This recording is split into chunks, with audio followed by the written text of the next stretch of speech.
Arizona is a name.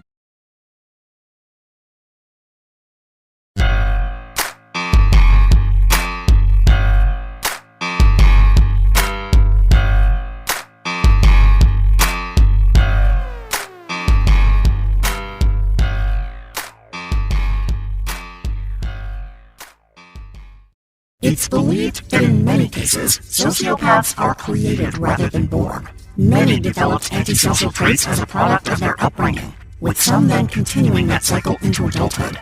He has no concern for the pain or suffering of others, a paranoid outlook, no constraint of conscience. Through it all, he expressed no remorse for innocent civilians, and instead subjected countless people to enslavement and massacres. The line between psychopath and sociopath is often quite blurry. He didn't care how many lives he ruined with these drugs. He just wanted the money and the power that came with that. Has an extremely dangerous personality, but he is not crazy in the sense of being committable to a mental institution. This is the kind of person in a court of law who would not be considered not guilty by reason of insanity, but the recommendation of the examining psychiatrist would undoubtedly be to throw away the key. It was a kind of alien life form mimicking the behavior of real human beings. A lot of psychopaths don't just kill individuals. They're not content with that. A lot of psychopaths run countries.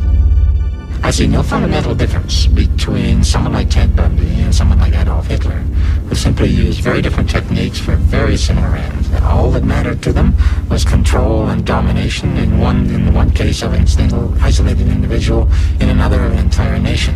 And the ruthless annihilation of millions meant nothing. Even psychopaths who murder, such as serial killer John Wayne Gacy, might stand next to you in line at the post office without drawing your attention.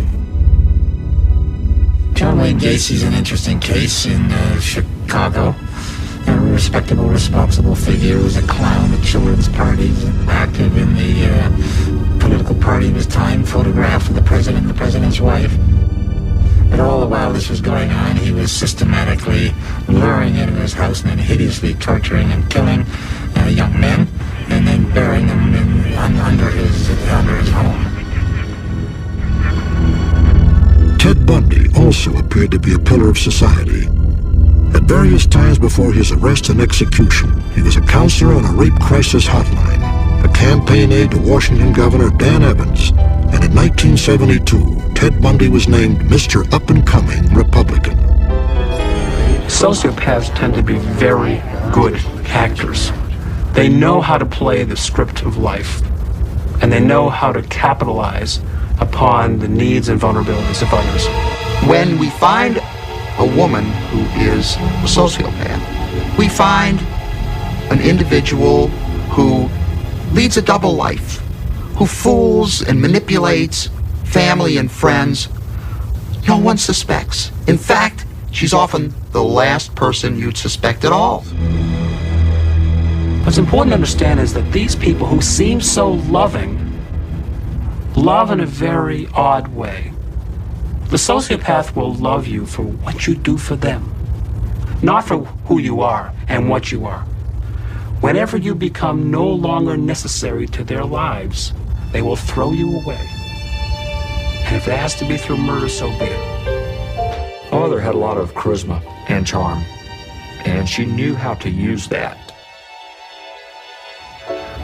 She had the ability to make you believe what she was saying, even if you knew that it was an outright lie. She had the ability to make you believe that you were the most important thing in her life.